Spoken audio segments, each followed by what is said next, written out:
ಮೂವರಿಗೆ ರೊಟ್ಟಿ ನೀಡಿದ್ರು ಗುರುಗಳು. ಒಬ್ಬನಿಗೆ ಬಂಗಾರ ತಟ್ಟೆ, ಒಬ್ಬನಿಗೆ ಬೆಳ್ಳಿ ತಟ್ಟೆ, ಒಬ್ಬನಿಗೆ ಮಣ್ಣಿನ ತಟ್ಟೆ ಕೊಟ್ಟು ಮೂವರಿಗೆ ಒಂದೊಂದು ರೊಟ್ಟಿ ಹಾಕಿ ಊಟ ಮುಗಿದ ಮೇಲೆ ಮಣ್ಣಿನ ತಟ್ಟೆಯಲ್ಲಿ ಬೆಳ್ಳಿ ತಟ್ಟೆಯಲ್ಲಿ ಉಂಡ ಶಿಷ್ಯರು ಗುರುಗಳಿಗೆ ಬಂದು ಹೇಳಿದ್ರು, ಅಲ್ಲ ನೀವು ಬಹಳ ದೊಡ್ಡವ್ರಂತ ತಿಳ್ಕೊಂಡಿದ್ವಿ ನಾವು, ನಮ್ಮ ಮೂವರಿಗೆ ಬೇರೆ ಬೇರೆ ತಟ್ಟೆ ಕೊಟ್ರಿ ನೀವು.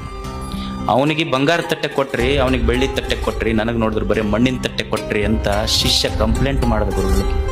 ಅವಾಗ ಗುರು ಹೇಳ್ದ, ನೋಡು, ಅವನಿಗೆ ಬಂಗಾರದ ತಟ್ಟೆ ಕೊಟ್ಟಿರ್ಬೋದು, ಅವನಿಗೆ ಬೆಳ್ಳಿ ತಟ್ಟೆ ಕೊಟ್ಟಿರ್ಬೋದು, ನಿನಗೆ ಮಣ್ಣಿನ ತಟ್ಟೆ ಕೊಟ್ಟಿರ್ಬೋದು. ನಿನ್ನ ಲಕ್ಷ್ಯ ತಟ್ಟೆಯ ಕಡೆ ಹೋದೆ ಹೊರತು ತಟ್ಟೆಯಲ್ಲಿ ಹಾಕಿದ ರೊಟ್ಟಿ ಒಂದೇ ಅನ್ನುವ ಕಲ್ಪನೆ ನಿನಗೆ ಬರಲಿಲ್ಲ. ಜೀವನದೊಳಗೆ ಒಬ್ಬ ಹೆಚ್ಚಿರ್ಬೋದು, ಒಬ್ಬರಿಗೆ ಕಡಿಮೆ ಇರ್ಬೋದು, ಒಬ್ಬ ಶ್ರೀಮಂತ ಇರ್ಬೋದು, ಒಬ್ಬ ಬಡವಿರ್ಬೋದು, ಒಬ್ಬ ಸುಂದರ ಇರ್ಬೋದು, ಒಬ್ಬ ಕಪ್ಪಿರ್ಬೋದು.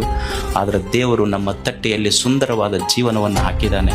ಈ ಜೀವನವನ್ನು ಏನು ಆಯುಷ್ಯ ಕೊಟ್ಟಾನ ಅವನಿಗೆ ಸಂತೋಷ ಆಗುವಂಗೆ ಬದುಕಿ ಹೋಗುವುದೇ ನಿಜವಾದ ಜಾತ್ರೆ. ಇದು ಜೀವನದ ಉದ್ದೇಶ ಅಷ್ಟೇ.